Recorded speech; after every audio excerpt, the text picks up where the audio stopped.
ஒரு கல்யாண வீட்டில் லைவ் கொடுத்துட்டாங்க. நான் பட்டிமன்றம் பேசிக்கிட்டு இருக்கேன், லைவ் போயிட்டுருக்கு, எனக்கு தெரியாது. திடீர்னு ஒருத்தர் எனக்கு மெசேஜ் போடுறாரு, அதுக்குள்ளே 5 காப்பி குடிச்சிட்டு போட்டிருக்கு அப்படிங்கிறாரு. நான் பேசுகிறத ஒன்றும் கவனிக்கலை, நான் என்ன குடிச்சிக்கிட்டு இருந்தேன்னு பார்க்குறாரு. இருக்கட்டும், பரவாயில்ல. நேரலையில் வீட்டிலேருந்து பார்க்கக்கூடிய அத்தனை பேருக்கும் நான் மீண்டும் வணக்கத்தை சொல்லிவிட்டு, நான் முதல்ல சொன்ன மாதிரி ராமாயணத்தை எழுதியது வடமொழியில் யார் தெரியுமா? அத்தனை பேர் சொன்னீங்க, அத்தனை பேருக்கு வாழ்த்துக்கள். அப்போ ரொம்ப எளிமையாக கேள்வி கேட்கக்கூடாது. சரி, தமிழில் கம்பர், அது நாங்கள் கேட்பேன்னு நினைக்காதீங்க. கம்பர் எனக்கு தெரியும், உங்களுக்கும் தெரியும். அவர் பாடிய அந்த பாடல் மிக அற்புதமாக இருக்கும், கடவுள் வாழ்த்து. அது எப்படி பாடியிருப்பார்னா, அந்த பாட்டை எந்த மதத்துக்கு வேணாலும் பொருத்தி பார்க்கலாம், அப்படி இருக்கும். அந்த பாட்டு எப்படி தொடங்கும் அப்படின்னா, யாருக்காவது தெரியுமா? சரி, இந்த புத்தகம் எனக்கு தான். அப்போ நீங்களாம் நினைக்கப்படாது, இவராக ஒரு கேள்வியை கேட்டு இவரே புத்தகத்தை கொண்டு போகிறார். இல்லை, தெரிஞ்சு வச்சுக்கோங்க. உலகம் யாவையும் தாமுள வாக்களும் நிலை பெறுத்தலும் நீக்களும் நீங்கா அழகிலா விளையாட்டுடையார் அவர் தலைவர் அன்னவருக்கு சரண் நாங்களே. தமிழ் பாட்டு தான் கொஞ்சம் கஷ்டமாக இருக்கும். உலகம் யாவையும் தாம் உளவாக்களும், இந்த உலகத்தை படைச்சி காப்பாற்றி எல்லா செயல்பாடுகளும் செய்து கொண்டிருக்கக்கூடிய ஒரு மாபெரும் சக்தி அல்லாஹ் என்பார் சில பேர்கள், அரண் அரி என்பார் சில பேர்கள், இயேசு என்பார் சில பேர்கள். எப்படி சொல்லிட்டாலும் சரி, அப்படி சொல்லுகின்ற அந்த கடவுளுக்கு நம் வணக்கம் என்று நம்முடைய கம்பர் தொடங்குகிறார். உலகம் யாவையும் தாமுள வாக்களும். இதே மாதிரி உலகம்னு சொல்லக்கூடிய நூல்கள் தமிழில் நிறைய இருக்குது. யாராவது ஒன்று சொல்லுங்கள் பார்ப்போம், உலகம்னு வர்ற மாதிரி இருக்கா? யாரும் சொன்ன மாதிரி இருந்துச்சே, திருமூலர், ரைட்டு. சரி, வேற திருக்குறள் இருக்குல்ல, அகர முதல் எழுத்தெல்லாம் முதற்றே வருதில்ல, அது சொல்லணும்ல. ஒரு புத்தகம் போச்சு. சரி இருங்க. அடுத்து பெரிய புராணம்னு ஒரு நூல் சேக்கிலார் எழுதுனது. எதுக்கு புத்தக திருவிழாவில் பேச்செல்லாம் வைக்கிறாங்கிறீங்க? பேசினாரு, என்ன சொன்னார், என்ன சொன்னார்னு தெரியாது, அவர் பாட்டுக்கு பேசிக்கிட்டு இருந்தார். நாங்கள் பாப்கார்ன் வாங்கி தின்னுக்கிட்டு இருந்தோம். அப்படி சொல்லக்கூடாது. உலகலாம் உணர்ந்து ஓதற்கரியவன் நிலவுலாவிய நீர்மலிவேலியன் அழகில் சோதியன் அம்பலத்தாடுவான் மலர் சிலம்படி வாழ்த்தி வணங்குவான். இது பெரிய புராணம். 63 நாயன்மார்களுடைய கதையை சொல்கிறது. இது எழுதியவர் பேர் தெரியுமா? சேக்கிலார். சொன்னவங்க 2 பேர் வாங்க டக்குன்னு, ஓடியா ஓடியா. சேக்கிலார் பார்த்துருக்கியா? ஆமான்றாத, இங்கே வா. இந்த 2 புத்தகத்தில் எது வேணும்? 2மே வேணும்னு சொல்லக்கூடாது. என்ன படிக்கிற? 8ஆம் வகுப்பு. உன் பேர் என்ன? எழில் அன்பன். அருமையான தமிழ் பேர், வாழ்த்துக்கள். நீங்கள் வாங்க. உங்களுக்கு ஒரு கைதட்டி கொடுங்க. வாங்க, அங்கே பாருங்க. உங்கள் பேர் என்ன? தீபிகா. என்ன படிக்கிறீங்க? 9th படிக்கிறீங்க. 9ஆம் வகுப்பு. சரி, ரைட். போயிட்டு வரீங்களா? சரி. இது என்ன அப்படின்னு கேட்டால், இது என்ன விளையாட்டுன்னு நினைக்காதீங்க. ஏன்னா ஒரு தன்னம்பிக்கை வரும். பல பேர் என்ன தெரியுமா, எந்திரிச்சு பேச்சு சொன்னாலே பயம் வந்துடுது. நான் வகுப்பில் பார்த்துருக்கேன். எந்திரி, நெஞ்சு வலி வந்துடும். எந்திரின்னா போதும், அவ்வளோதான். ஃபஸ்ட் இயர் மாணவர்களை நாங்கள் வந்தோடனே கொஞ்ச நேரம் பேசிக்கிட்டு இருப்போம். அதில் ஒரு பையனை கேட்டேன், உன் பேர் என்னன்னு கேட்டேன். இவ்வளவுதான். அவன் எந்திரிச்சு கண்ணெல்லாம் தொடச்சிட்டு, நான் நேற்று லீவ் சார் அப்படின்னா. இப்படி ஒரு பேர் வைப்பாங்களா யாருக்காவது? கேட்ட உடனே சொல்ல தெரியுதுங்கிறது நல்ல விஷயம். இந்த உலகம்னு சொல்ல காரணம் என்ன? இன்னொன்று தெரிஞ்சுக்கங்க. திருக்குறள் 1330 குறட்பாக்கள், 133 அதிகாரம், 10 குறட்பாக்கள் ஒரு அதிகாரத்துக்கு. சரி, முதல் குறள் சொல்லியாச்சு. கடைசி குறள் ஒன்று 1330வது திருக்குறள். பெரும்பாலும் சிலபஸில் இருக்காது, அதனால் தெரியாது. சொல்லிட்டீங்கன்னா கூட நான் பரிசு தருவேன், சொல்லலைனாலும் நான் சொல்லிடுவேன். ஊடுதல் காமத்திற்கு இன்பம் அதற்கின்பம் கூடி முயங்க பெறின். ஞாபகம் வச்சுங்க. இது இன்னில் முடியுது, ஆல தொடங்குது. அகர முதல அகரத்தில் அகரம் முதல நகர இருவாய். இதுதான் நம்முடைய எழுத்துக்களுடைய எண்ணிக்கை. A to Z இல்லையா? A to Z திருக்குறளில் இருக்குது. அதனால் இதை ஞாபகம் வச்சுக்கோங்க. இந்த திருக்குறளில் சொல்லக்கூடிய உலகம்ங்கிற விஷயத்தை நீங்கள் தெரிஞ்சு வச்சுக்கிட்டீங்க. இப்போ மழைக்கு நான் சொல்ல வந்தப்போ, இப்போ சேக்கிழார் சிவபெருமானும் பாடுறாரு, ஏன்னா பெரிய புராணம். ராமரை பற்றி பாடுறது தான் கம்பருடைய வேலை. மகாபாரதத்துக்கு அதை எழுதினவர், வடமொழியில் மகாபாரதத்தை எழுதினவர் யார்? வியாசர். திருப்பி நீ தான் புஸ்தகம் வாங்க போட்டிருக்கே, நீ வா இங்கே நில்லு, சொல்லு பூராத்தியம். வடமொழியில் எழுதினவர் பேர் என்ன? வியாசர். இந்த பாருங்க, பெரியவங்க கொஞ்சம் வாயை திறந்து சொல்லுங்கள். பூராத்தையும் சாய்ஸில் விட்டுட்டு வந்து உட்காந்துருக்கீங்க, எனக்கு தெரியும். எது இதே இது நான் ஒரு 2 சீரியல் பேர் சொல்கிறேன், டக்கு டக்குன்னு சொல்லுவீங்களா இல்லையா? சொல்லுங்கள் பார்ப்போம். அதுவும் தெரியணும். இது வாப்பா வந்து வாங்கிக்கோ. வியாசர் சொன்னேன்ல. சரி, தமிழில் அதே வியாச பாரதத்தை 4-5 பேர் எழுதுனாங்க. அந்த 4-5 பேரில் நன்றி, ரொம்ப நன்றி. நீ பக்கத்தாளுக்கு சொல்லிக் கொடு. தமிழில் அந்த வியாசருடைய மகாபாரதத்தை தமிழில் எழுதினவர் பேர் என்ன? யார் சொன்னா? எங்கே வேணாலும் வாங்க, 2 புத்தகம் வச்சுருக்கேன்ல. வில்லிபுத்தூரார். இப்படி ஒரு பேரை வைப்பாங்கன்னு நீங்கள் நினைக்கப்படாது. ஸ்ரீ வில்லிபுத்தூர் ஆண்டாள் பிறந்த ஊர். இந்த வில்லிபுத்தூர் வந்து சோழ நாட்டில் இருக்குது. அவருடைய உண்மையான பேர் நமக்கு தெரியல. வில்லிபுத்தூரில் வாழ்ந்ததால் அவருக்கு அந்த பேர். வாங்க, உங்கள் பேர் என்ன? அருண்குமார். சொல்லுங்கள். டாக்டர் அருண்குமார். டாக்டர் அருண்குமார், வாழ்த்துக்கள் வாழ்த்துக்கள். வாங்க, உங்கள் பேர் என்னம்மா? பிரேமா. வில்லிபுத்தூரார். ரைட், சரி. எங்க அவரை தவிர வேறு யாராவது தமிழில் உரைநடையில்? சரி, ராஜாஜி அவங்களே சொல்லிட்டு போயிட்டாங்க, பரவாயில்ல. வேறு யாராவது உங்களுக்கு ஞாபகம் இருக்கா? மகாபாரதத்தை பாடினவங்க யாராவது? சரி, நானே சொல்கிறேன். எப்போவுமே கேள்வி கேட்டால் பயப்படக்கூடாது, நானே பதில் சொல்லிடுவேன். இதைத்தான் நான் வகுப்பில் செஞ்சேன். நானே கேள்வி கேட்பேன். நான் எதுக்கு நமக்கு ஊர் பகை? தெரியாதுன்னு சொல்லுவானே, வெளியே வாடா நான் சொல்லுவானே, உள்ளே வாடா அப்படின்னு அவன் சொல்லுவானே. ஒரு அப்பா ஒரு பையனை கேட்டாராம், உங்கள் வகுப்புலேயே நல்லா படிக்கிறது யார்? எங்கள் வாத்தியார் அப்படின்னு இருக்கான். அவர் தானே 10 வருஷமாக அதே சிலபஸ் படிச்சுக்கிட்டு இருக்காரு. சரி, தமிழில் பாரதம் பாடிய பெருந்தேவனார் ஒருத்தர். கேட்டு வச்சுக்கோங்க, இது பதிவாகுது இல்லை, பதிவாகிறப்ப கேட்டுக்கிட்டால் நல்லது தான். அடுத்து இன்னொருத்தரும் இதே மாதிரி பாடுறார். உங்களுக்கு தெரிஞ்ச ஒருத்தர் பாடியிருக்கார். யார் அப்படின்னு கேட்டால் மகாகவி பாரதியார். சபாஸ். யார் சொன்னா? பாஞ்சாலி சபதம். வாங்கம்மா, அருமை அருமை. நீங்கள் தான் இப்போ வாங்கினதா? இது என்னடா ரொம்ப இருக்கு, இன்னுமே ஒரு புத்தகத்துக்கு மேலே தரப்பட மாட்டாது. சரி வாங்க வாங்க. பாஞ்சாலி சபதம் கேள்விப்பட்டிருக்கீங்களா? பாஞ்சாலி சபதம். வாங்க. அதை எங்கே இருக்கப்போ அவர் பாடினார் தெரியுங்களா? 1908 1918 வரைக்கும் பாண்டிச்சேரியில் பாரதியார் இருந்தார். இந்தாங்கம்மா, பக்கத்து ஆளுக்கு சொல்லி புத்தகம் வாங்க சொல்லுங்கம்மா. 10 வருஷம் பாண்டிச்சேரியில் இருந்தப்போ 30 இலக்கியங்களே எழுதினார்.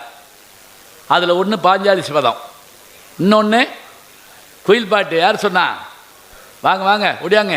இன்னொன்று கண்ணன் பாட்டு. அருமை, பிரமாதம் சார். புத்தக திருவிழா நடத்துறதுல சந்தோஷம் சார், அருமை. ஏன்னா நம்ம வந்து நல்ல படிப்பாளிகளுக்கு இதை நடத்துகிறோம். உங்களுக்கு கை தட்டுங்க இப்போ சொல்கிறதுக்காக.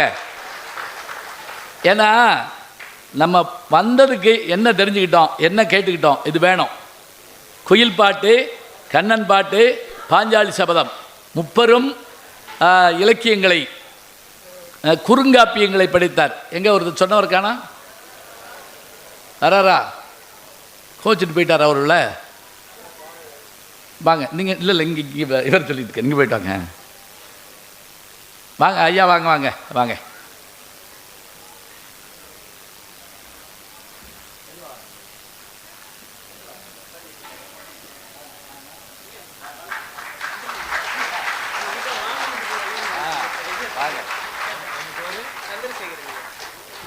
சந்திரசேகர், நல்லா கை தட்டுங்க. அவருக்கு 2 புத்தகம் கொடுத்துருவோம். இந்தாங்க. என்ன சொன்னீங்க நீங்கள்? பதில் வந்து கண்ணன் பாட்டு, குயில் பாட்டு. சரி, கண்ணன் பாட்டு, குயில் பாட்டு, பாஞ்சாலி சபதம், இது 3ஐயும் அவர் அங்கே இருக்கப்போ எழுதினார். ரொம்ப மகிழ்ச்சி, ரொம்ப நன்றி. என்ன பண்ணுறீங்க நீங்கள்? நான் தமிழாசிரியர். தமிழாசிரியர். அடேப்பா, ரொம்ப சந்தோஷம். வாழ்த்துக்கள் வாழ்த்துக்கள். வாங்க.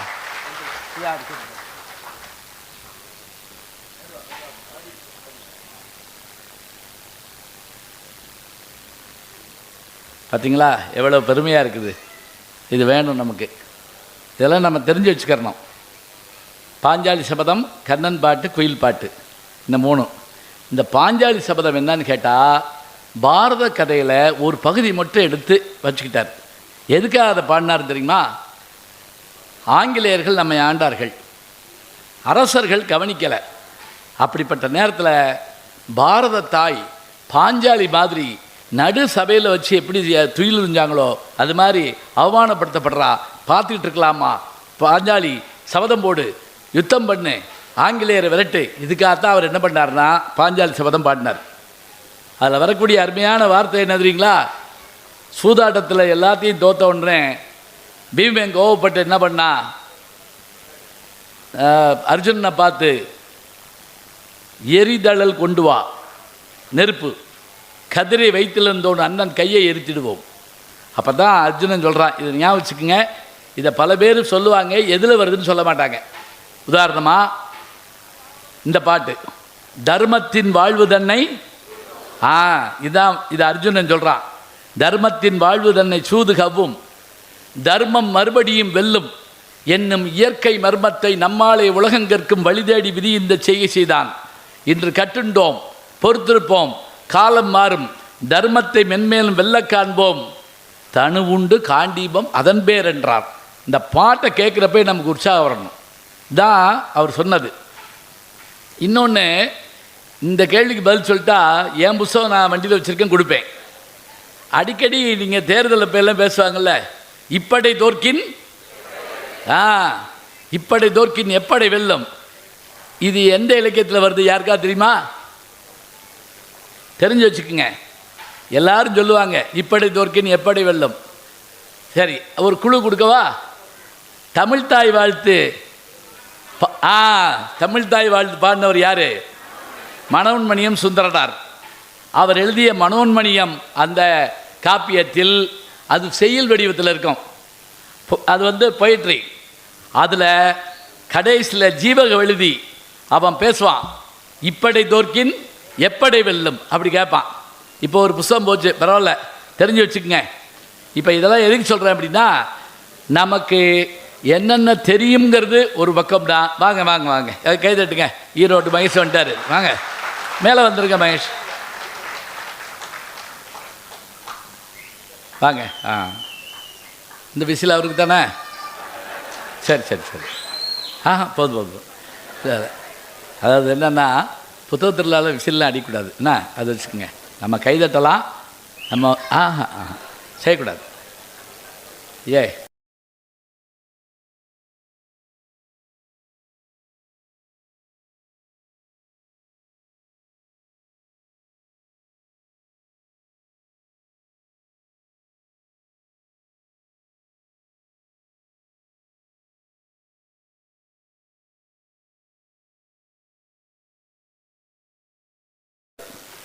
நீ அங்கிட்டுரு நாங்கிட்டுரு, நான் பாட்டுக்கு இப்படி நிற்கிறேன்.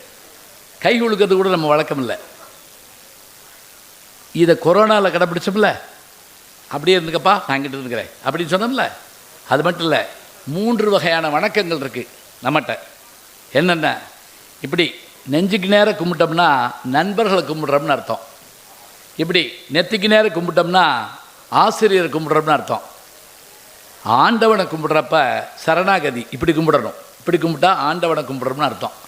என்ன கஷ்டம்னா இது 3 இல்லை. இப்போ ஹாய், ஓ ஹாய், ஏன்னா குதிரையாக ஓட்டுறோம், ஓ ஹாய்ன்னு. வணக்கம் எவ்வளோ அழகாக இருக்குது பாருங்க. வணக்கம் பலமுறை சொன்னேன் சபையினர் முன்னே. கண்ணாசனுடைய பாட்டு ஒன்று கேட்டிருப்பீங்க. நடுவில் சினிமா பற்றியும் கேள்வி கேட்பேன், அதையும் நீங்கள் சொல்லிடலாம், சரியா? சரி, இப்போ நான் முதல்ல சொன்ன மாதிரி புகழ்பெற்ற வாக்கியங்கள்லாம் நமக்கு தெரியுது, ஆனால் அது எங்கே இருக்குதுன்னு நமக்கு தெரியாமல் போயிடுது. அதான் முக்கியம்.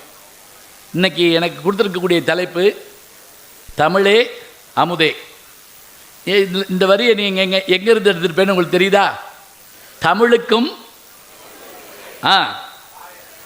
பாரதிதாசன் யார் சொன்னா?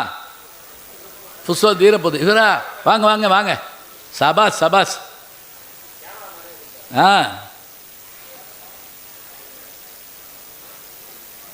சும்மா விழுந்துடா வாங்க, மெதுவா மெதுவா மெதுவா வாங்க.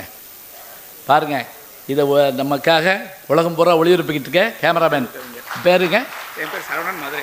சரவணன், மதுரை. ரொம்ப ரெண்டு வாழ்த்துக்கள் வாழ்த்துக்கள். வாங்க. பார்த்தீங்களா, நம்ம நினைக்கிறோம் ஃபோட்டோ எடுக்க வந்தோமா, நம்ம வேலையை பார்த்தோமா.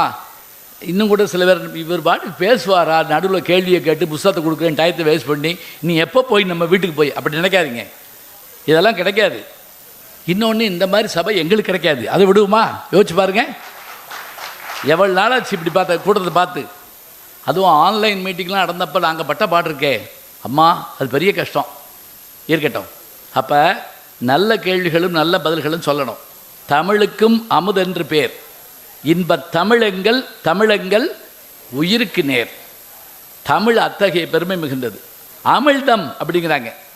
யாராவது சாப்பிட்ருக்கோமா, யாராவது பார்த்துருக்கோமா, இந்த கடையில் அமிழ்தம் கிடைக்கும் அப்படின்னு போட்டிருக்காங்களா? இல்லை. அது ஒரு நம்பிக்கை. அதை சாப்பிட்டா என்ன வராது? மூப்பு வராது, பிணி வராது, இன்னும் சொல்கிறதா இருந்தால் சாவு கூட வராதுங்கிறாங்க. இது 3 வராதுன்னு ஒரு நம்பிக்கை. அது எப்படி எடுத்தாங்கன்னு ஒரு புராண கதை உண்டு. இந்த புராண கதையில் என்ன அப்படின்னா, திருப்பார்கடல் அப்படின்னு சொல்லுவோம். இந்த புராணங்களையெல்லாம் நம்பலாமா வேணாமாங்கிறத ஒரு கேள்வி கேட்குறோம். இப்படி கூட வச்சுக்கங்க, பூமியை ஒரு அரக்கன் சுருட்டிட்டு போயிட்டான், பூமியை கொண்டு போயிட்டான். திருப்பார்கடலை நின்று கிடஞ்சாங்க. இதெல்லாம் கேள்விப்படுறோம். ஒரு பையன் எந்திரிச்சு கேட்குறான், பூமியை தூக்கிட்டு போனான்ல, பூமியை எங்கேருந்து தூக்கிட்டு போனான், பூமியிலேருந்தே தூக்கிட்டு போனானா அப்படின்னு ஒரு கேள்வி கேட்கலாம். அந்த காலத்தில் தெரியாமல் இருந்துக்கலாங்க. இந்த காலத்தில் உங்களுக்கு தெரியும். பூமி கேலக்சியில் இருக்குது, ஞாபகம் வச்சுக்கோங்க. சூரிய குடும்பத்துக்குள்ளே இருக்குது. அதை அந்த பக்கத்துலேருந்து நகட்டலாம், இந்த பக்கத்துலேருந்து நகட்டலாம். இப்போ நம்ம முன்னோர்கள் அவர்கள் அறிவியல் வளராத காலத்திலே இதை கற்பனை பண்ணி வச்சுருக்காங்க. அந்த பூமியை மீட்டெடுத்த அவதாரங்களில் ஒன்று தான் வராக அவதாரம். பார்க்குறோம் இல்லையா? பூமியை அப்படி கொண்டு வந்து காப்பாற்றி கொடுத்தார பிடிக்கிறோம். மச்சாவதாரம் இதே மாதிரி. மீனாமை கோளநடு நரசிங்கமாகி நிலம் விறகால் அளந்த குரலா, யார்? வில்லிபுத்தூரார் பாடுறாரு 10 அவதாரத்தை. சரி, இப்போ திருப்பார்கடலை கடைஞ்ச விஷயத்தை சொல்கிறேன் பாருங்க. அது வந்துருச்சா? நல்லவேளை என்கிட்ட புஸ்தகம் கேட்காம போச்சு. வந்து இருக்கட்டும். எல்லா உயிரும் நம்ம உயிர் தானங்க.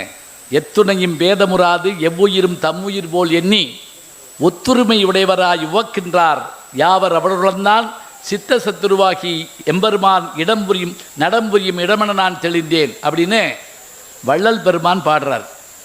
இது எவ்வளோ அருமையாக இருக்குது பாருங்க. சரி, இந்த திருப்பார்கடலில் அமிழ்தம் இருக்குங்கிறாங்க. இது எப்படி எடுக்கிறது? அமிழ்தம் இருக்குன்னு சொன்னால், வீட்டில் அந்த காலத்தில் தயிர் கிடைவாங்க. ஞாபகம் இருக்கா உங்களுக்கு? தயிர் தெரியுமா? கேள்விப்பட்டிருக்கீங்களா? அதுக்கு என்ன சொல்லணும் இங்கிலீஷில்? கர்ட். சரி, அதை கிடைவாங்க. எப்படி கிடைவாங்க? ஒரு பானை, நடுவில் மத்து, இப்படி வச்சு கிடைவாங்க. கிராமங்களில் தூணில் கயிறு வச்சு இப்படி கிடைவாங்க. ஆண்டாளுடைய பாட்டில் அது வரும். இருக்கட்டும். இப்படி கிடையிறப்ப என்ன செஞ்சாங்க? கற்பனை பண்ணுறாங்க பாருங்க. இன்றைக்கி பாகுபலி, அவதார் இந்த படம்லாம் சொல்கிறீங்கல்ல, நம்மால் இதெல்லாம் தூக்கி சாப்பிட்டாங்க அந்த காலத்தில். எப்படி தெரியுமா? மந்தாரகிரி என்கின்ற மலையை மத்தாக வைத்து வாசுகிங்கிற பாம்பு, அந்த பாம்பு அவ்வளோ பெரிய பாம்பு இருந்துச்சுன்னு சொன்னால் நம்ப மாட்டாங்கிறாங்க. அனகோண்டான்னு ஒரு படம் எடுத்தால் அதை போய் 50 ரூபா டிக்கெட்டாக 500 ரூபா கொடுத்து பார்த்துட்டு வர்றோம். அந்த அனகோண்டா இருக்குது இன்றைக்கி. இந்த அனகோண்டா பாம்பை கயிறா வச்சு தேவர்கள் ஒரு பக்கமோ அசுரர்கள் ஒரு பக்கமோ கடைஞ்சாங்க. உள்ளேருந்து அமிழ்த வரும்னு நினச்சா என்ன வந்துச்சு? விஷம் வந்துச்சு.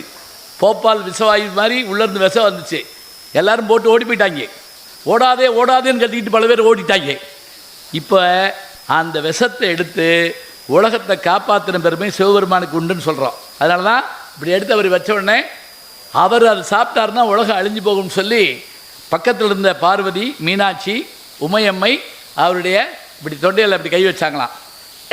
அந்த விஷம் அமிழ்தமாக மாறிற்று. அந்த அமிழ்தம் வந்தது, அதை பிரித்து கொடுக்கல, சண்டையில் வந்தது, இதெல்லாம் பார்க்குறோம். இந்த அமிழ்தம் என்பது எது அப்படின்னு கேட்டால், இது நம்ம தேவலோகத்தில் இருக்கா, அங்கே இருக்கா, இங்கே இருக்காலாம் இல்லைங்க. வேற ஒன்றும் வேண்டாம், மழை தாங்க அமிழ்தம். ஞாபகம் வச்சுக்கோங்க, மழை தண்ணீர் இருக்குல்ல, இதுதான் அமிழ்தம். எப்படின்னா மழை பெஞ்ச மறுநாள், நாளைக்கு நாளை மறுநாள் நீங்கள் பார்த்தீங்கன்னா திடீர்னு சின்ன சின்ன புல்லுகள் அப்படியே முளைச்சிருக்கும். இது மண்ணுக்குள்ளே தான் இருந்துச்சு. இந்த அமிழ்தம் பட்ட உடனே அது உயிர்த்து எழுந்துச்சு. அப்போ எல்லா உயிரையும் உயிர்த்தெழ வைக்கின்ற இந்த மழைத்துளி அமிழ்தம். இது இல்லைன்னா என்னாகும்? அவ்வளோதான். திருவள்ளுவர் இதுக்காக ஒரு அதிகாரமே எழுதியிருக்காரு. என்ன அதிகாரம்? யார் சொன்னா? 2 பேர் வாங்க. சரி, திருக்குறளே வந்துடுச்சு. மகேஷ் இந்த வேலை பார்த்துக்கிட்டு இருக்கேன். மேடம் வாங்க. அவங்க தான் கொண்டு வந்தாங்க, பரவாயில்ல மேடம், மேலே வாங்க வாங்க. வான் சிறப்பு அதிகாரம். வாங்க மேடம். நன்றி மேடம், நன்றி மேடம். எங்கள் ஃபோட்டோ எடுத்தாங்களா இல்லையா? ஒருத்தங்க எடுத்துருக்காங்க. சரி வாங்க வாங்க. இன்னும் 2 பேர் வாங்க வாங்கம்மா வாங்க. அங்கே பாருங்க, வாங்க. இருக்கா? நல்லது நல்லது. வாங்க வாங்க வாங்க. உங்கள் பேர் என்ன? லக்ஷணா. பழனி. வாங்க வாங்க வாங்க வாங்க. நம்முடைய வணக்கத்துக்குரிய பேராசிரியர், எங்கள் பட்டிமன்றத்தினுடைய தூணாக விளங்கக்கூடிய பேராசிரியர் பழனி வந்திருக்காரு. இன்றைக்கி நல்ல சபை கிளை கட்டியிருக்கு. இன்னும் 2 பேர் கூட்டு வந்துருந்தால் பட்டிமன்றமே நடத்திருந்துருக்கலாம். நேற்று பட்டிமன்றம் நடந்துச்சு, பரவாயில்ல. வான் சிறப்புங்கிற அதிகாரம் நீங்கள் பார்க்குறீங்க இல்லையா? கடவுள் வாழ்த்து பிடிச்ச உடனே அடுத்து அவர் செய்கிற வேலை என்னென்னா வான் சிறப்பு. அதில் ஒரு விஷயத்தை அருமையாக சொல்கிறாரு. இந்த உலகத்தில் தானம் தவம் அப்படின்னு சொல்கிறோம். இது ரெண்டும் மழை பெய்யலன்னா நடக்காதான். தவம்னா ஒழுக்கம்னு வச்சுக்கோங்க. காட்டில் போய் தவம் பண்ணுறதுலாம் இல்லை, ஒழுக்கம். இந்த ஒழுக்கம் தண்ணி இருந்தால் தான் நடக்கும். தண்ணி இல்லைன்னு வச்சுக்கோங்க, எதுவும் நடக்காது. டேய் பல்லு வளர்க்கணியா? தண்ணியே இல்லை, பல்லு வளர்க்கணியான்னு கேட்டுக்கிட்டு இருக்க. 5 நாள் ஆச்சு. குளிச்சியா? பல்லே விளக்கல இருக்கிற, அப்புறம் குளிச்சியான்னு கேட்டான்னு அர்த்தம். அப்போ இவையெல்லாம் கெட்டு போய்விடும். எப்போ? மழை இல்லாவிட்டால், தண்ணீர் இல்லாவிட்டால். தானம் தவம் இரண்டும் தங்கா வியனுலகம் வானம் வழங்காதெனின். சரி, திருக்குறளுக்கு இப்போ சொன்ன உடனே நமக்கு புரிய மாட்டேங்குது. இதுக்கு உரை எழுதுனாங்க, அது இன்னும் புரிய மாட்டேங்குது. அதுதான் பெரிய கஷ்டம். திருக்குறளுக்கு உரை எழுதுனவங்க எத்தனை பேர்னு கேட்டால் அது இன்றைக்கு வரைக்கும் வந்துக்கிட்டே இருக்குது. எனக்கு தெரிஞ்சு 100க்கும் மேற்பட்ட உரையாசிரியர் எழுதியிருக்காங்க. ஆனால் திருவள்ளுவர் திருக்குறள்னு சொன்ன உடனே நமக்கு உரையாசிரியருடைய பேர் ஞாபகம் வருதுன்னா யார் பேர் தெரியுமா? பரிமேலழகர். கரெக்டு. எல்லாரும் சொன்னதுனால புத்தகம் இல்லை, இருங்க. பரிமேலழகர். இப்போ இன்னொரு கேள்வி கேட்க போகிறேன். இதுக்கு சொல்லாலும் புத்தகம் நான் தருவேன். இந்த புத்தகம்லாம் பத்தாது. 100க்கும் மேற்பட்ட ஆண்கள் திருக்குறளுக்கு உரை எழுதியிருக்காங்க. பழைய உரைகாரர் 10 பேர், மணக்குடவர் தொடங்கி 10 பேர் எழுதியிருக்காங்க. பரிமேலழகர் எழுதியிருக்காரு 1000 வருஷம் கழிச்சு. டாக்டர் கலைஞர் எழுதியிருக்காரு உரை. பாவாணர் உரை போனால் வாங்கிட்டு போங்க. பாவாணர் உரை மாதிரி கிடைக்காது. இது ஒன்று உரை வந்திருக்கேன். இது யார் எழுதியிருக்கா?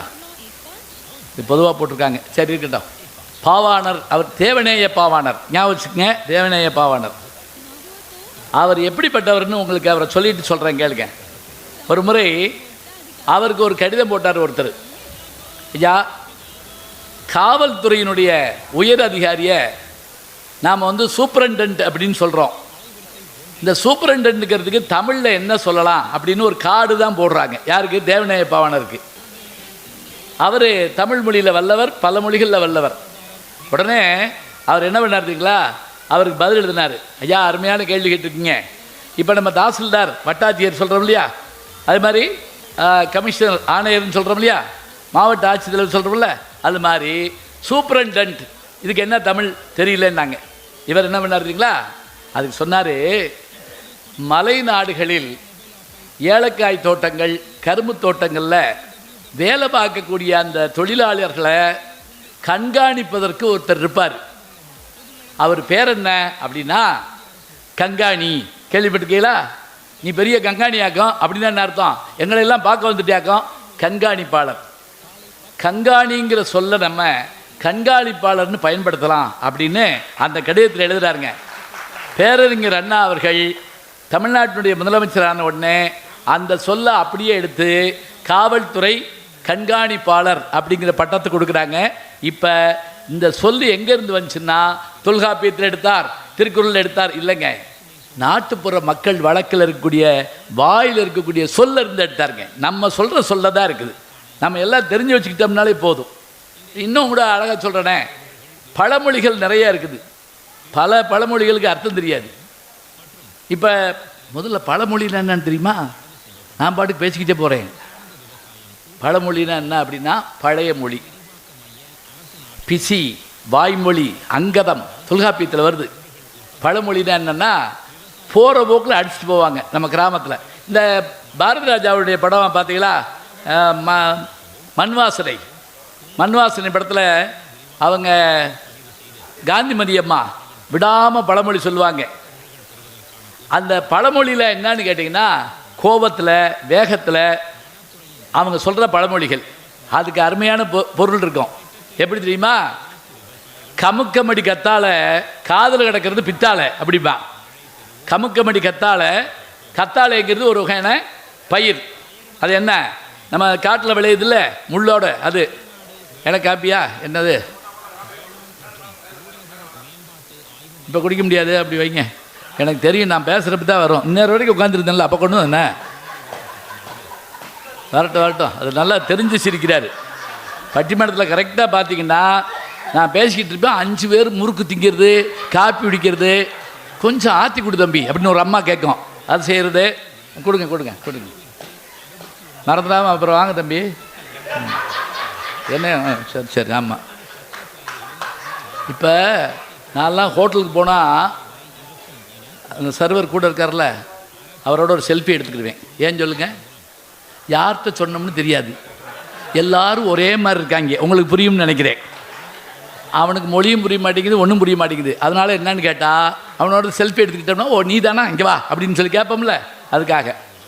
சரி, இப்போ பாவாணர் சொன்ன விஷயத்தை நான் சொன்னேன்ல, பழமொழிக்கு சொன்னேன்ல, பழமொழி இப்படி பழைய வார்த்தைகள் அதை வச்சுக்கிறோம். கையில் காசுக்கு லாட்ரி, கையில் பேட்ரி அப்படின்னு ஒரு பழமொழி உண்டு. காசுக்கு லாட்ரின்னா என்ன தெரியுமா? ஒன்றும் இல்லையா, ஆனால் கையில் பேட்ரி வச்சுருப்பானா. இந்த பழமொழி பேட்டரி லைட் வந்த பிறகு வந்திருக்கணும். இப்போ நான் 2 பழமொழி கேட்க போகிறேன். இந்த பழமொழிக்கு அர்த்தம் தெரிஞ்சால் சொல்லுங்கள், இல்லைன்னா நான் நம்முடைய ஒப்பந்தப்படி நான் சொல்லுவேன். சரியா? சரி. ஏழைக்கேற்ற எள்ளுருண்டை, குருவிக்கேற்ற ராமேஸ்வரம், இப்படி ஒரு பழமொழி இருக்குது. ஜென்மத்துக்கு கேள்விப்பட்டதுன்னு சொல்லக்கூடாது. படலைன்னா எங்கள் தப்பு தான், நாங்கள் உங்கள்கிட்ட கொண்டு சேர்க்கலைன்னு அர்த்தம். வானொலி, தொலைக்காட்சி, சினிமா எதுலையாவது ஒன்றில் செய்யணும் கட்டாயமாக. இப்போ நான் சொன்னது என்ன, ஏழைக்கேற்ற எள்ளுருண்டைன்னு என்ன அர்த்தம்னா 5 ஸ்டார் சாக்லேட்லாம் கிடையாது அந்த காலத்தில். நாங்கள் படிக்கிறப்ப பள்ளிக்கூடத்து வாசலில் ஒரு ஆயாமா உட்காந்துருக்கோம். அதுக்கிட்ட இருந்து அந்த டேஸ்டான இழந்த வடை, புளிப்பு மிட்டாயி எங்கே போச்சுன்னு தெரிலங்க. அந்த ஆயாவே எங்கே போச்சுன்னு தெரில. பெரிய பெரிய கம்பெனிகள் வந்த பிறகு ஆயாவையும் தூக்கி விற்றுவிட்டாங்களோ என்னமோ தெரியல, போட்டோம். இப்போ எள்ளுருண்டைன்னா என்னென்னா, எள்ளு இருக்கு இல்லையா, நீங்கள் ஞாபகம் வச்சுக்கங்க, சிறுதானியங்களுடைய அமைப்பு எப்படின்னு கேட்டால் அந்தந்த அமைப்புக்கு ஏற்றபடியாக நம்முடைய உடலில் உள்ள அங்கங்களே அது காப்பாற்றும். ஞாபகம் வச்சுக்கோங்க. இப்போ உதாரணமாக எள்ளு வந்து பொடியாக சாப்பிட்லாம், வெள்ளத்தோட கலந்து சாப்பிட்லாம், எல்லாம் சாப்பிட்லாம். அந்த எள்ளு வந்து எப்படின்னா நம்முடைய கிட்னி என்ன மாடலோ அது மாதிரி இருக்குமா, அது சாப்பிட்லாங்கிறாங்க. அப்போ ஏழைக்கேற்ற எள்ளுருண்டைன்னா என்ன அர்த்தம் அப்படின்னா, எப்பா 10 ரூபா கொடுத்து வாங்க முடியாதுப்பா, ஏன்ட்டா 5 பைசா இருக்குது, ஒரு எள்ளுருண்டை வாங்கிக்கிறேன். ஏழை, என் வசதிக்கு ஏற்ற பலகாரம் எள்ளுருண்டை தான், ஏழைக்கேற்ற எள்ளுருண்டை. இதுக்கு அடுத்து ஒன்று சொன்னேன், குருவிக்கேற்ற ராமேஸ்வரம். இதுக்கு என்ன மாதிரி அர்த்தம் தெரியுதா? இது இப்படி சொல்லிட்டு சொல்கிறேன். இந்த குழந்தை இல்லைன்னா ராமேஸ்வரத்துக்கு போக சொல்லுவாங்க, அது பழைய காலத்து வழக்கம். அது மாதிரி ஒருத்தன் சொல்லியிருக்காங்க, ராமேஸ்வரத்துக்கு போ, அவன் முடியாதுட்டான். இல்லை ராமேஸ்வரத்துக்கு போ, குழந்தை இல்லைங்கிற ராமேஸ்வரத்துக்கு போ, முடியாது. ஏன்டா, எனக்கு சொந்த ஊரே ராமேஸ்வரம் தாயா. அவன் எங்கே போவேன், அவன் சொந்த ஊர் ராமேஸ்வரம் தான். அப்போ குருவிக்கு ஏற்ற ராமேஸ்வரம்னா ராமேஸ்வரத்துக்கு குருவி எதுக்கு போச்சு? குழந்தை இல்லைன்னு போச்சா? இல்லைங்க, பழமொழியை தப்பாக பயன்படுத்துகிறோம். குறிவைத்தால் தப்பாது ராமசரம். ஞாபகம் வச்சுக்கங்க, குறிவைத்தால் தப்பாது ராமசரம். ராமனுடைய கேரக்டர் சொல்கிறதா இருந்தால் 3 சொல்லுவோம். என்ன? ஓர் இல், ஓர் வில், ஓர் சொல். அப்படின்னா என்ன அர்த்தம்? ஓர் இல்னா ஒரு மனைவி, ஓர் சொல்லுனா சொன்ன வார்த்தை மீற மாட்டான். ஓர் வில், அவன்கிட்ட ஒரு அம்பு போட்டால் திருப்பி எடுக்க வேண்டியதில்லை. ஃபஸ்ட் அட்டம்ப்ட் முடிஞ்சு போச்சு, அவ்வளோதான். ஃபெயில் ஆக மாட்டோம்னு சொல்லுவோம்ல, அது மாதிரி. அப்போ அந்த ராமனுடைய அம்பு குறிவைத்தால் தப்பாது, குறிவைத்தால் தப்பாது ராமசரம் அப்படிங்கிற அந்த அருமையான வார்த்தை நம்ம ஆளுக சொல்லி சொல்லி சொல்லி குருவிக்கேற்ற ராமேஸ்வரம்னு ஆக்கி விட்டான். குறிவைத்தால் தப்பாது ராமசரம், இதுதான் அதனுடைய வார்த்தை. சரியா? எங்கள் ஆசிரியர் தான் கேட்டேன், இந்த நம்ம ஊரில் ஏதாவது முந்தி செஞ்சான்னா முந்திரி கொட்டைப்போம். முந்திரி கொட்டைனாலே நீங்கள் பார்த்தீங்கன்னா தெரியுங்களா, அது பழத்துக்குள்ளேருந்து அந்த விதை வெளியே வந்துடும். அதான் முந்திரி கொட்டை. கொஞ்சம் முந்திட்டு வந்துட்டோன்னு சொல்லுவோம். அதே மாதிரி அதிக பிடிச்ச மூஞ்சூறு கழனிப்பாளைக்குள்ளே விழுந்துச்சுன்னு ஒரு பழமொழி இருக்குது. அதிக பிடிச்ச மூஞ்சூறு கழனிப்பாளைக்குள்ளே விழுந்துச்சு. இப்போ மூஞ்சூறுனா என்ன தெரியுமா? முதல்ல எலியில் ஒரு வகை. ஒன்றும் இல்லை, விநாயகருக்கு வாகனம் இருக்குல்ல, அதான் மூஞ்சூறு. ஏன்னா பசுமாட்டிலேருந்து பால் வருதுன்னு இப்போ இருக்க பிள்ளைகளுக்கு தெரியாதுங்க. அது பாக்கெட்லேருந்து தான் வருதுன்னு ரொம்ப பேர் நம்புகிறாங்க. இன்னும் சில பேர் டம்ளர்லேருந்து தான் வருதுன்னு நினைக்கிறான். தயவு செஞ்சு சொல்லிக் கொடுங்க. ஏன்னா இப்போ நான் இங்கே வந்தபோது இல்லந்தோறும் கல்வி அந்த இதுக்குள்ளே போனேன். பக்கத்தில் இன்னொரு இது என்ன பண்ணாங்கன்னா, குழந்தைகளுக்கு களிமண் கொடுத்து ஒவ்வொரு நாளும் ஒவ்வொன்று. இன்றைக்கி என்ன கொடுத்துருக்காங்க தெரியுங்களா?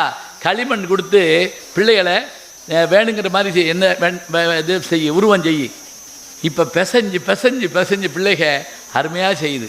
இதைத்தானே வீட்டில் நாங்கள் செஞ்சுக்கிட்டு இருந்தோம்.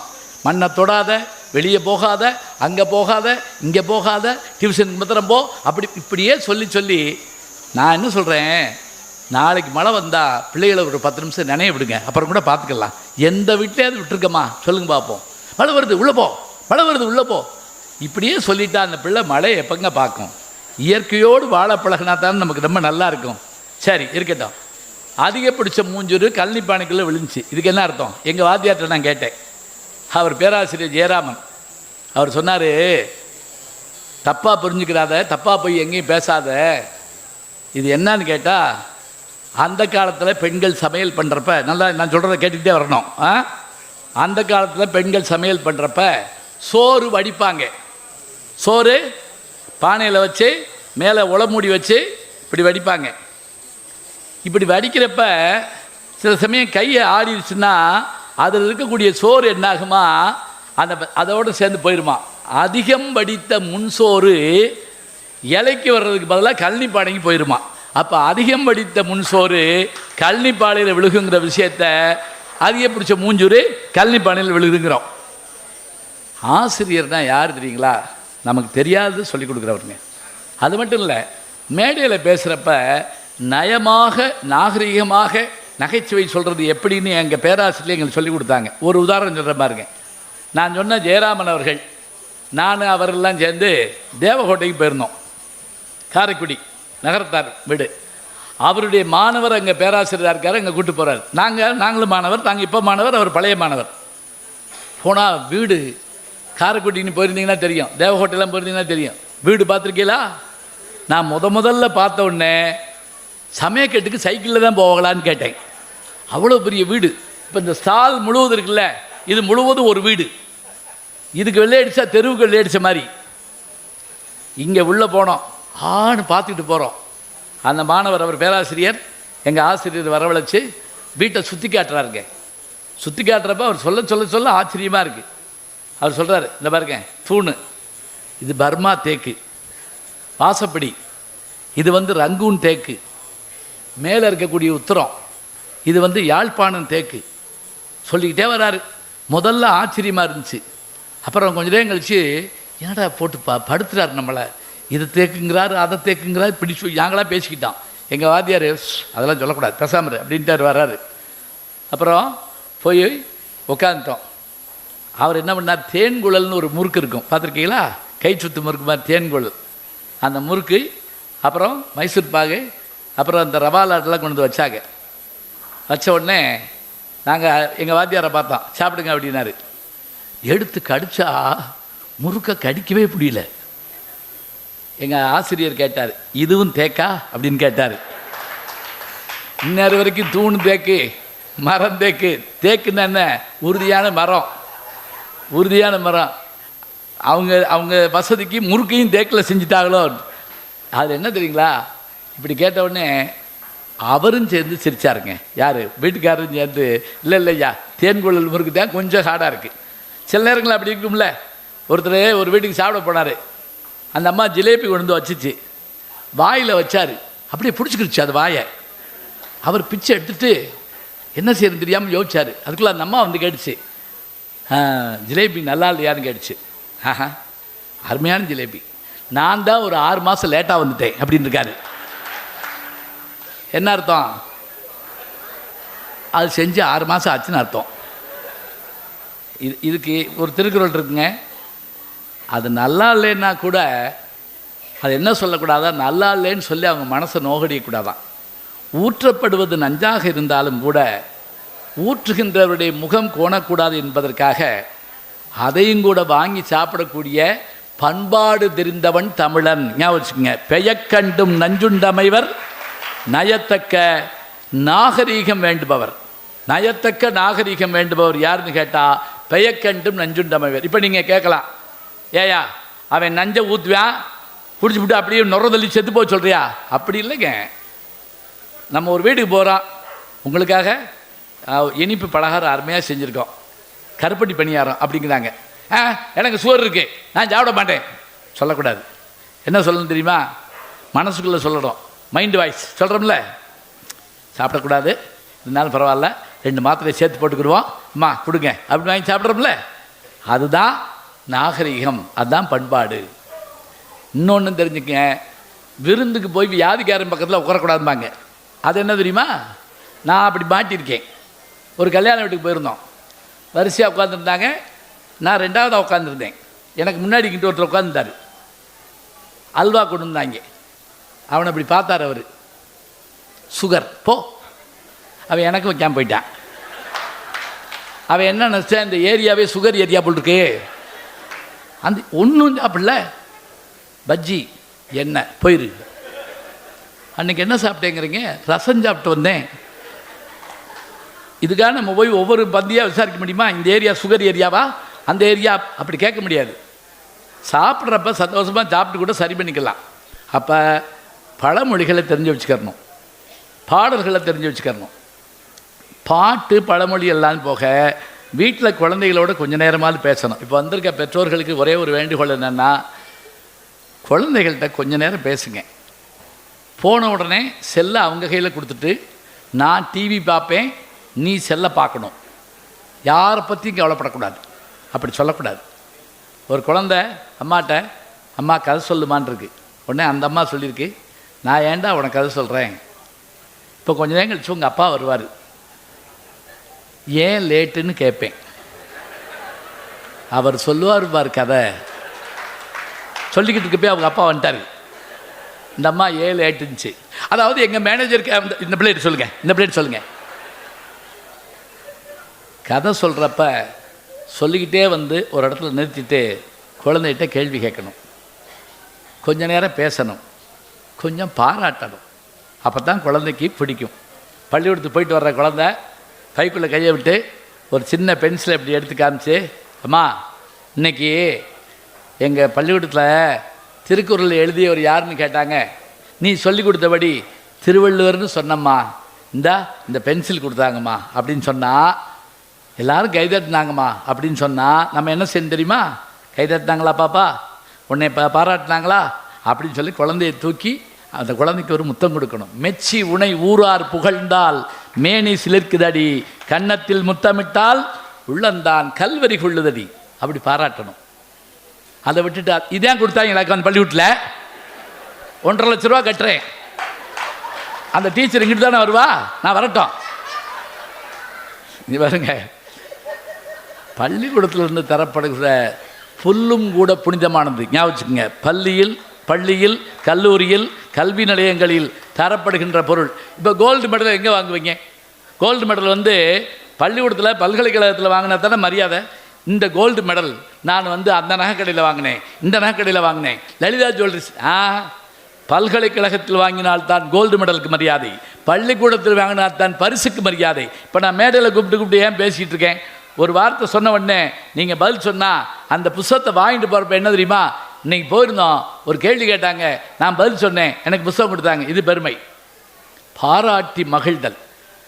வீட்டில் சாப்பிட்றப்ப பாராட்டணும். நான் அடிக்கடி சொல்லுவேன், மண்ணு மாதிரி உட்காந்து திங்கக்கூடாது. ஒரு அம்மா பக்கத்து வீட்டுக்காரன் கேட்டுச்சு, பக்கத்து வீட்டுக்காரன் கேட்டுச்சு, உங்கள் வீட்டுக்காரர் எதை விரும்பி சாப்பிடாது, அது எதை போட்டாலும் திங்கும். இப்படி ஜென்மத்தை பார்த்துருக்குமா? புலி புல்லை திங்காது, யானை மாமிசம் சாப்பிடாது, இது எதை போட்டாலும் திங்கும்னா என்ன அர்த்தம்? இன்னொன்றுங்க, கணவன் மனைவியை, மனைவி கணவனை, குழந்தை தந்தையை, தாய் குழந்தையை, ஆசிரியர் மாணவரை, மாணவர் ஆசிரியர், இப்படி பாராட்டினா தாங்க உலகம் மகிழ்ச்சியாக இருக்கும். எப்படி தெரியுமா? நான் சொல்லலை, இந்த பாட்டை நான் சொல்கிறேன், யாருன்னு சொல்லிட்டீங்கனாலும் புஸ்தகம் தருவேன். உயிரினங்கள் ஒன்றை ஒன்று வாழ்த்திடும் போது அதன் உள்ளிருந்து வாழ்த்துவது உணதருள் என்றோ முருகா. சொல்ல சொல்ல யார் சொன்னா? கந்தன் கருணை. வாங்க, சொல்ல சொல்ல இனிக்குதாடா, வாங்க வந்து வாங்கிட்டு போயிருங்க, புஸ்தகம் விற்று போயிடும். வேற படம் சொன்னாங்களா? கண்ணாசன். ரைட், வாங்க, பரவாயில்ல. கண்ணாசன் படம் பேர் தான் கந்தன் கருணை. பாடுறது இவங்க பாடுவாங்க, சாவித்திரி சுசிலா குரலில் பாடுவாங்க. கண்ணாசன் பாட்டு, உயிரினங்கள் ஒன்றை ஒன்று வாழ்த்திடும் போது அதன் உள்ளிருந்து வாழ்த்துவது உணதருள் என்றோ முருகா. சொல்கிறாங்கன்னா பாராட்டணும். இந்தாங்கம்மா, வாங்க. நன்றி நன்றி நன்றி. கண்ணாசனுடைய பாட்டு. அப்போ பாராட்டணும். இப்போ இந்த கூட்டத்தில் நான் எனக்கு என்ன மகிழ்ச்சி தெரியுங்களா? போன வாரம் இது வெறும் கிரவுண்டாக திறந்துருக்கோம். இந்த வெறும் கிரவுண்டை இப்படி மாற்றி, எப்படி தேவலோக சிற்பியாகிய மயன் என்பவன் அந்த இந்திரபிரஸ்தம் என்கின்ற அந்த நகரை உருவாக்கி காட்டினானோ பாண்டவர்களுக்காக. எங்கே சொல்லுங்க பார்ப்போம். இந்திரபிரஸ்துக்கு இன்னைக்கு பேர் என்ன? டெல்லி. நல்லா சொல்லிட்டீங்க. அப்போ கிடையாது. சரி, நான் இப்படி கேட்டிருக்கணும், டில்லிக்கு இன்னொரு பேர் என்ன அப்படி கேட்டிருக்கணும்.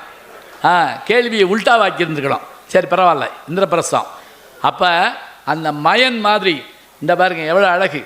இப்போ நீங்கள் உள்ளே போய் புத்தகம் வாங்கணும். இந்த புத்தகத்தை வாங்கிட்டு படிக்கணும், படிக்க சொல்லி கேட்கணும். படிக்கிறதுனால என்ன லாபம்? ஒரு கேள்வி கேட்கலாம். இந்த ஒரு நிமிஷம், நான் எவ்வளோ நேரம் பேசணும், அவரை எவ்வளோ நேரம் பேசணும், நான் முடிக்கலாமா? நான் 8 மணிக்கு முடிச்சிடவா? உங்களுக்கு வேலை இருக்கா மகேஷ்? இல்லை, சரி. எப்போவுமே ஒரு ஞாபகம் வச்சுக்கோங்க, பேச்சாளர்கள் செய்ய வேண்டிய வேலை எவ்வளோ நேரம் பேசணும்னு கேட்டுறணும். ஏன்னா நான் ஒரு சின்ன கிராமத்துக்கு போயிருந்தப்ப அந்த ஊர் பஞ்சாயத்து போர்டு பிரசிடெண்ட்டை எவ்வளோ நேரம் பேசணும்னு கேட்டேன். அவர் ஒடியாந்து என் கையை பிடிச்சி கண் கலங்கிட்டார். இப்படிலாம் கேட்காதீங்கயா, இது உங்கள் ஊரியா, எவ்வளோ நேரம் வேணாலும் நீங்கள் பேசிங்க, நாங்கள் போயிடுவோம்யா அப்படின்னாரு. இப்போ கேமராவை திருப்பி இருக்கணும், நீங்கள் பேசாமல் உட்காந்துக்கிட்டு இருக்கீங்க. எவ்வளோ நல்லா கை தட்டினாங்க. அங்கே இருக்கா? இப்போ கை தட்டுங்க பார்ப்போம். வந்தா பிரமாதம். அங்கே ஒரு கேமரா போட்டிருக்கீங்களா? அப்படி சூப்பர். நம்மளை அறியாமல் கைதட்டணுங்க, அதுதான் அதனுடைய சிறப்பு. சிரிப்பும் கைதட்டலும் வந்தால் தான் கேட்க மகிழ்ச்சியாக இருக்கும். இன்னொன்று சொல்கிறேனே, ரசனையாளர்கள்ட்ட பேசுகிற மாதிரி ஒரு இன்பம் எதுவும் கிடையாது. சில பேர் நான் பார்த்துருக்கேன், சும்மா வந்து நம்மளை பார்த்து முறைச்சி பார்த்துக்கிட்டே உட்காந்துட்டே இருப்பாங்க. ஜோக் சொன்னேன் ஒரு ஆள்கிட்ட, அப்புறம் அப்படின்னாரு. அப்புறம்னா நான் என்ன அலாவுதீன் அற்புத விளக்கதையா சொல்கிறேன், இது ஜோக்கியா? ஐயோ, முதல்ல சொல்ல வேண்டியது தம்பி. முதல் நாவல் தமிழில் யார் சொல்லுவா? பேர் பிரதாப முதலியார் சரித்திரம். சின்ன பிள்ளை சொல்லுது. இந்தா புஸ்தகம் ரெடி, வாங்க. பிரதாப முதலியார் சரித்திரம் சொன்னால் வந்து வாங்கிக்கோங்க, அடுத்த வேலை இருக்கே. அதே மாதிரி தான். சரி இருங்கம்மா, கொஞ்சம் எங்களுக்கு தரேன், வாங்கிக்கோங்க. பிரதாப முதலியார் சரித்திரம் எழுதினவர் பேர் முன்சி பேதநாயகம் பிள்ளை. யார் சொன்னா? யார்? அங்கே இருக்கீங்களா? முன்சி பேதநாயகம் பிள்ளை. சரி வாங்க, 2 பேர் வாங்கிட்டு போயிருங்க, ஒரு வேலையை முடிச்சு விடுவோம். நீங்கள் தான் வாங்கினீங்களா? அந்த புஸ்தகம் கொடுக்குமா? இந்த அம்மா ஒரு முடிவோடு தான் வந்திருக்கு இன்னைக்கு. இல்லை இங்கே பாருங்க, யாராவது நம்மகிட்ட கேட்டால் நம்ம சொல்லணுங்க, தமிழில் முதல் நாவல் எங்கள் சிலபஸில் இல்லை அப்படி சொல்லுவோமா? இப்போ வச்சுக்கோங்க, டாக்டர்கிட்ட போகிறோம், அவர் எந்த நோயாக இருந்தாலும் பார்க்குறாரு, இல்லாட்டி ஒரு யோசனை சொல்கிறாருல, நீங்கள் அந்த டாக்டரை பாருங்க, இந்த அப்படி தானே சொல்லுவாங்க. இப்படி நான் போய் இந்த வலது கையில் வலிக்குது, இதை நான் சாய்ஸில் விட்டேன் அப்படின்னு சொல்லுவாரா? எங்கள் சிலபஸில் கிடையாது சொல்லுவாரா? நாங்கள் திருக்குறள் வேணுமா இது வேணுமா? நீங்களா? நீங்கள் பூராத்தையும் கூட கொண்டு போங்க. வாங்கம்மா, ரைட்டு. இந்த அம்மா ஒரு முடிவோடு தான் வந்திருக்கு. சாக்கு ஏதாவது கொண்டு வந்துருக்கலாமா? இது என்ன அழைப்புதல் மாதிரி இருக்கா? அதை எடுத்து கொடுத்து விட்டு போகிறேன். இந்தாங்க சார், கொடுத்துருங்க. ரைட்டு, வாங்கிட்டு வாங்க. சரி, ஆமாம், அவங்க ஒரு ஸ்டால் வச்சுருப்பாங்க போட்டுருக்க, அவங்க சொன்ன மாதிரி இதை பூரா வாங்கி அங்கே கொடுக்குறாங்க. இருக்கட்டா, இல்லை நம்ம இப்படி வச்சுக்கிடுவோம், அவங்க ஸ்டாக்கு வச்சுருக்காங்க, அப்படி வச்சுக்கலாம் எல்லாத்தையும். சரி, இந்த பிரதாப முதலியார் சரித்திரம் அது வரைக்கும் ஏன் அதை முதல் நாவல்னு சொல்கிறாங்கன்னா, அது வரைக்கும் எல்லாமே பாட்டில் தாங்க இருக்கும். எல்லாமே பாட்டு தான். தமிழில் பேசுனா பாட்டு, கடிதம் பாட்டு, கல்வெட்டு பாட்டு, எழுதுனா பாட்டு. பழைய படத்தில் பாட்டாக இருக்குது, பார்த்துருக்கீங்களா? பழைய படம் பார்த்திங்கன்னா 44 பாடல்களை உடைய படம்னு போடுவாங்க. எப்போ சாப்பிட்ருப்பாங்கன்னு தெரியல. வேதாள உலகம்னு ஒரு படமெல்லாம் வந்துச்சு. நம்ம பாடிக்கிட்டே இருப்பாங்க. எப்படி தெரியுமா? எடுத்தோடனே டைட்டிலில் ஒரு பாட்டு, அப்பா அம்மாவை காட்டினோடனே ஒரு பாட்டு, குழந்தை பிறந்தோடனே ஒரு பாட்டு, கதாநாயகன் இங்கிட்டு வளருவான் ஒரு பாட்டு, கதாநாயகி அங்கிட்டு வளருவா ஒரு பாட்டு, 2 பேரும் தனித்தனியாக 2 பாட்டு, சேர்ந்து 4 பாட்டு. அப்புறம் பிரிஞ்சிடுவாங்க, பிரிஞ்ச உடனே 2 பாட்டு. அதுக்குள்ளே கதாநாயகன் கையில் விஷத்தை எடுத்துடுவான், அப்போ ஒரு பாட்டு. விஷத்தை குடிப்பான், அப்போ ஒரு பாட்டு. தொம்முன்னு விழுந்து செத்தான், முடிஞ்சு போச்சு நினச்சேன் நான். ஆவியாக வந்து ஒரு பாட்டு பாடினான். விட்டோம்னா வீடு வரைக்கும் பாடிக்கிட்டே ஒரு வாங்கி போட்டிருக்கு. நம்ம தமிழ் சினிமாவில் பேயெல்லாம் பாடு பார்த்துருக்கீங்களா? மண்டவனே அழலாமா, கண்ணீரை விடலாமா, உன்னுயிராய் நான் இருக்க, என்னுயிராய் நீ இருக்க. என்ன படம்? கற்பகம். சொன்னது சரியா? கற்பகம். சரி, ரைட்டு. எழுதினவர் யாரு? வாலி. இவர் சொல்லிவிட்டாரு. வாங்கியா, புஸ்தகம் வாங்கிட்டு போங்க. வாங்கியா. பழனியை பார்க்கலாம்ல எல்லாரும். எது வேணாலும் எடுத்துக்கீங்க. என்னங்க எடுத்துக்கல? சரிங்க, வாழ்த்துக்கள்யா. ஏன் வாலின்னு சொல்கிறேன் தெரியுங்களா? இந்த இடத்துல அதுக்கு முன்னாடி சாரதான்னு ஒரு படம் எடுத்தார் KS கோபாலகிருஷ்ணன், பெரிய டைரக்டர். அப்படி பாடின அவர், இருங்க ஐயா உட்காந்துக்குங்க, கொஞ்சம் இருங்க, இது முடிச்சிடுறேன், என்ன வேலை இருக்குது. என்னையை சேர்த்து வையாதீங்க, கொஞ்சம் இருங்க. அவர் எங்கேயும் போக மாட்டார், என்னை ஏற்றி விட்டு தான் போவார். சாரதான்னு ஒரு படம் எடுத்தார். அந்த படம் நல்லா ஓடிச்சு, SSR விஜயகுமாரி. அப்போ கண்ணாசன் மேடையில் சொன்னாரா, இந்த படத்தினுடைய பாடல்கள் மிகச்சிறப்பாக இருந்தன, இந்த படத்தினுடைய வெற்றிக்கு நானும் காரணம். உடனே KS கோபாலகிருஷ்ணன் கொஞ்சம் யோசனையாக இருந்துச்சான். நம்ம படம் எடுக்கிறோம், டைரக்ட் பண்ணுறோம், அவசரம் எழுதுகிறோம், அவர் பாட்டில் ஓடுதுன்ட்டாரே. அடுத்த படத்தில் கண்ணாசன் கிடையாது, கண்ணாசன் இல்லாமலே ஜெயிப்பேன் அப்படி சொல்லி எடுத்த படம் தான் கற்பகம். அந்த கற்பகத்தில் முழு பாட்டு எழுதினவர் யாருன்னு கேட்டால் வாலி. அதில் ஒரு பாட்டு தான் இப்போ நம்ம சொன்ன பாட்டு, இந்த பேய் பாட்டுன்னு சொல்கிறது இல்லையா? அதில் இன்னொரு பாட்டில் அருமையாக இருக்குங்க. இப்போ அத்தைமடி மெத்தையடி ஆடி விளையாடம்மா, அது இருக்குது. சரி, இதெல்லாம் இருக்கட்டும்.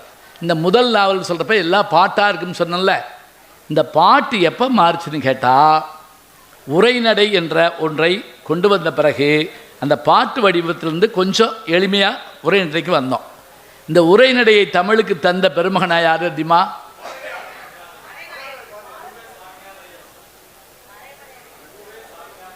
ஒன்று, அப்புறம் பாரதியார் 2, வேற உவே சாமிநாதையர் 3, பாவாணர். இன்னும் சரியான விடை வரல. அவர் பேர் முனிவர்னு முடியும். ஆமாம், நானே சொல்லிக் கொடுப்பேன், அப்புறம் நானே புக்கு கொடுப்பேன். வீரமாமுனிவர், கரெக்ட். இங்கே வாங்க, நல்லா சொன்னீங்க. யார் சொன்னா? வாங்கய்யா. வீரமாமுனிவர். ஏன்னா அவங்கெல்லாம் நம்ம நாட்டுக்கு மதம் பரப்ப தான் வந்தாங்க. வாங்கய்யா. இது என்னது? ஒன்றும் இல்லையா? நான் உண்மையிலே பயந்து ஓடணுயா. கடவுள் புண்ணியத்தில் அதாவது போட்டு வந்தார் பாருங்க. மழையினால் இந்த வேட்டி இதாயிரும்னு சொல்லி கொண்டு வந்திருக்காரு, அதை கழட்டி வச்சுருக்காரு, அப்புறமே கட்டிக்கிடுவார். இருக்கட்டும், மழைக்காலத்துக்கு ஏற்ற உடை போட்டிருக்காரு. இருக்கட்டும். வீரமாமுனிவர் உரைநடைய தமிழ் கொண்டு வர்றாரு. அப்படி கொண்டு வந்ததோடு மட்டும் இல்லைங்க, அவர் உரைநடையில் எளிமையாக புரிகிற மாதிரி அவர் எழுதின கதை இருக்குல்ல, இன்றைக்கி கேட்டாலும் அவ்வளோ சிரிப்பாக இருக்கும். அவர் எழுதின அந்த கதை இருக்குல்ல, அதான் முதல் உரைநடையில் வந்த கதை. நாவல் வந்து இவர் பிரதாப் முதலியார் சரித்திரம். அவர் எழுதின அந்த உரைநடை எதுன்னு கேட்டிங்கன்னா, அபிவிவேகி என்ற பரமார்த்த குரு கதை. தயவு செஞ்சு போகிறப்ப சின்ன புத்தகம் தான் வாங்கிட்டு போங்க. மட்டி மடையன், முட்டாள் மூடன், மிலேச்சன், ஒரு முட்டா பையன் இருந்தாலே வாத்தியாருக்கு மண்டையிடி, 7 பேர் முட்டா பையன். இப்போ இவங்களை வச்சுக்கிட்டு அவர் என்ன பாடுபடுறாரு, இதான் அந்த கதை. அது ஒரு கதை சொல்கிறேன் பாருங்க. குரு குதிரையில் போகிறாரு. யார்? பரமார்த்த குரு. 7 பேர் பின்னாடி போகிறாங்க. அப்போல்லாம் தலையில் முண்டாசு கட்டுவோம். அப்படி போகிறப்ப அவர் கட்டியிருந்த முண்டாசு வேப்ப மரத்தில் தட்டி கீழே விழுந்துருச்சு. குதிரை போயிட்டே இருக்கு. அவர் கொஞ்சம் தூரம் போன உடனே கேட்டார், சீடங்கிட்ட, தலையில் கட்டுறது முண்டாசு எங்க அப்படின்னாரு. ஒருத்தன் கேட்டார், நீளமாக இருக்குமே அதானே? ஆமாம்.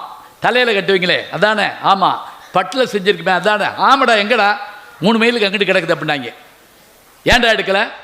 நீங்கள் எடுக்க சொன்னீங்களா? சரி, இனிமேல் எது கீழே விழுந்தாலும் எடு. கொஞ்ச நேரம் கழிச்சு குதிரை சாணம் போடுச்சு. ஒருத்தர் வேட்டியை கழட்டி அள்ளிட்டு வந்துட்டான். அவர் பார்த்துட்டு, இது ஏன்டா கொண்டு வந்தேன்னாரு. இது எடுக்க வேணாம்னு சொன்னீங்களா? அப்போ என்ன செய்யறது? எது விழுந்தா எடுக்கலாம், எது விழுந்தா எடுக்கக்கூடாது.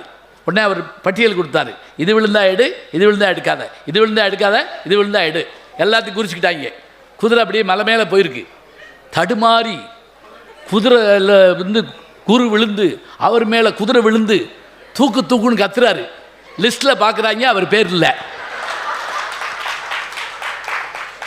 எடுக்க வேண்டிய பொருள் இல்லை, போயிட்டாங்க.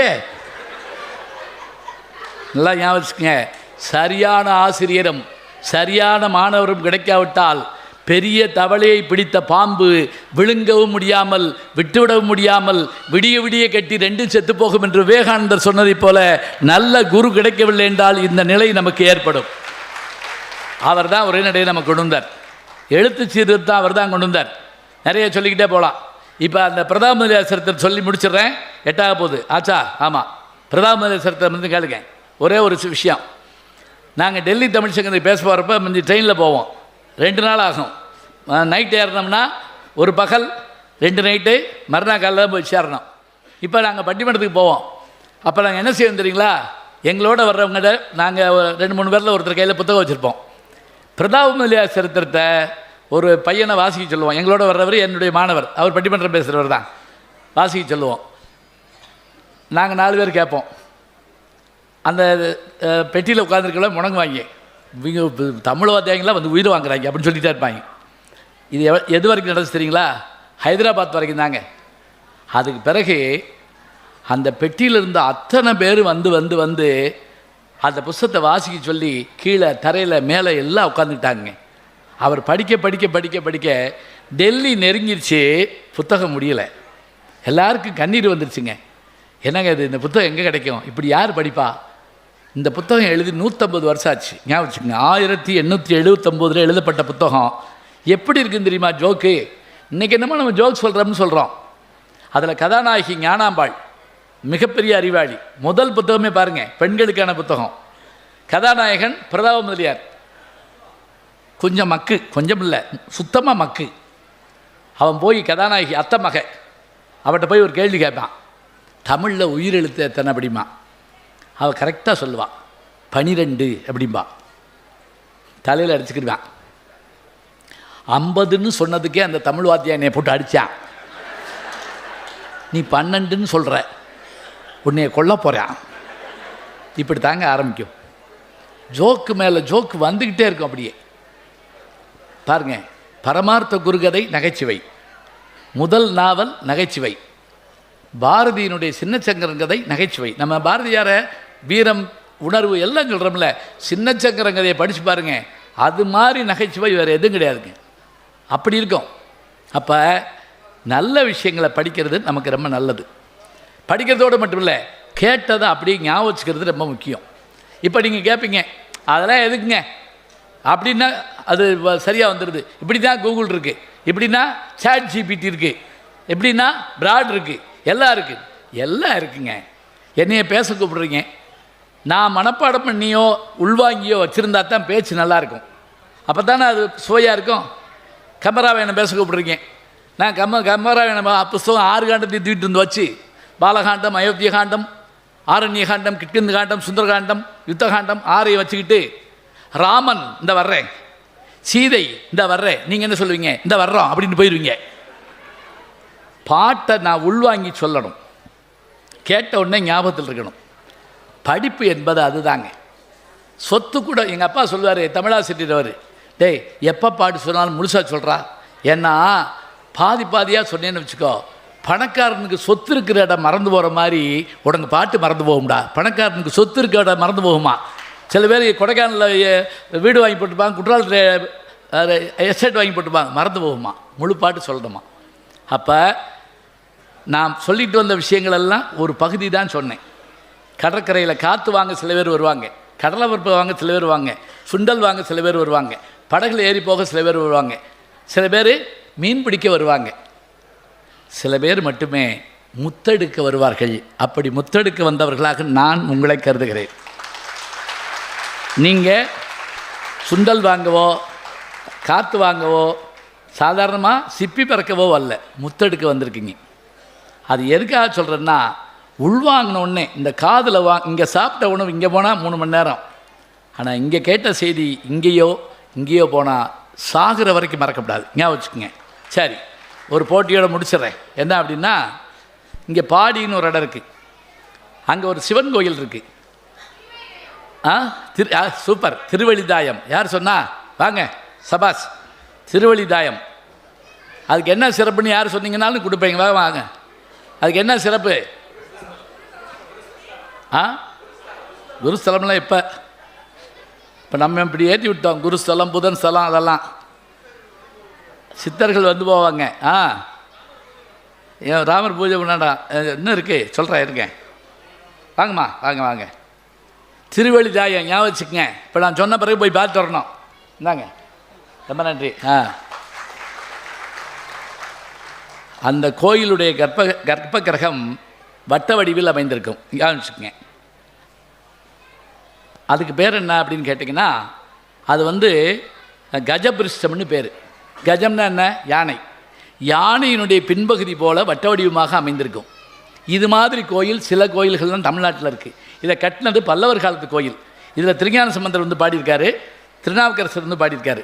இன்னும் எளிமையாக சொல்கிறதா இருந்தால், வள்ளல் பெருமான் 7 கிணறு பகுதியில் இருந்து இந்த கோயிலுக்கு வந்துட்டு போவாராம்.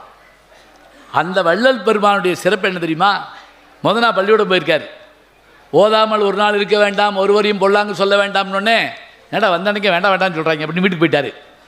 போயிட்டு முருகப்பெருமானை தன்னுடைய குருவாக வச்சுக்கிட்டு, நீ எனக்கு சொல்லிக் கொடு, நான் எழுதுகிறேன் அப்படின்னு அவருடைய அருளால் பாட்டு எழுதுனதாக நான் படிக்கிறோம் அவருடைய வாழ்க்கை வரலாறுல.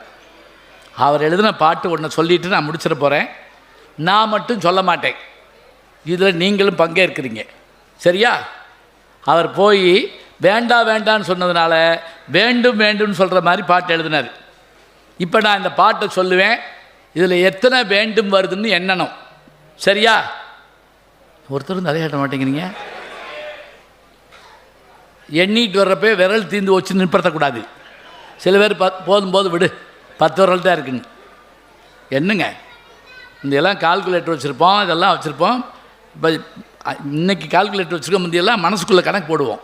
சரி, வேண்டும். இந்த ராமாயணத்தில்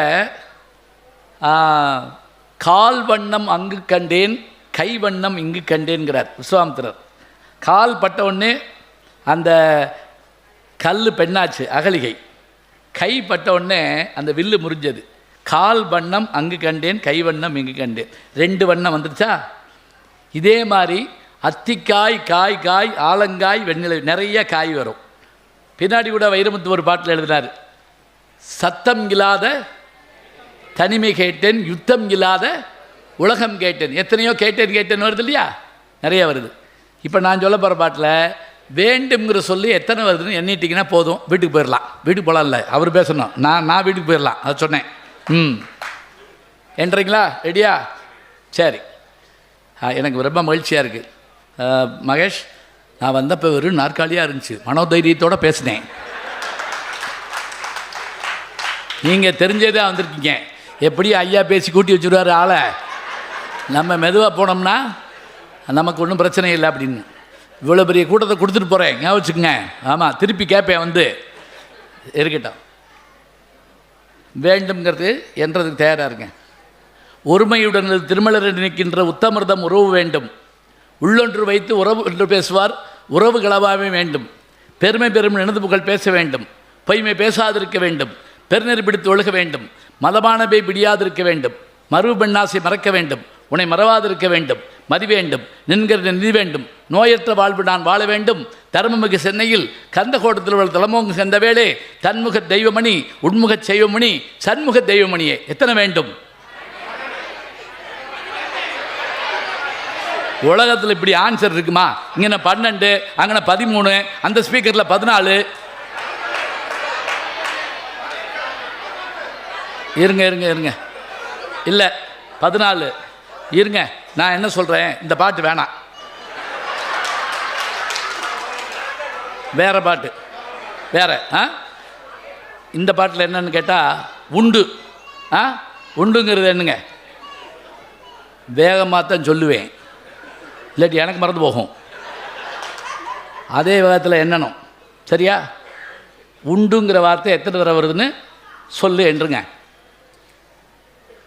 நீருண்டு, பொழிகின்ற கார் உண்டு, விளைகின்ற நிலம் உண்டு, பலனும் உண்டு, நிதி உண்டு, துதி உண்டு, மதி உண்டு, கதி கொண்ட நிலையுண்டு, நெறி உண்டு, ஊருண்டு, பேருண்டு, அணியுண்டு, பணியுண்டு, உடையுண்டு, கொடையும் உண்டு, உண்டுண்டு மகளவே உணவுண்டு, சாந்தமுறு உளமுண்டு, வளமும் உண்டு, தேருண்டு, பரியுண்டு, கரியுண்டு, மற்றுமுள்ள செல்வங்கள் யாவும் உண்டு, தேனுண்ட வண்டு கடம் பண்ணின் என்பது தியானம் உண்டாகில் அரசே.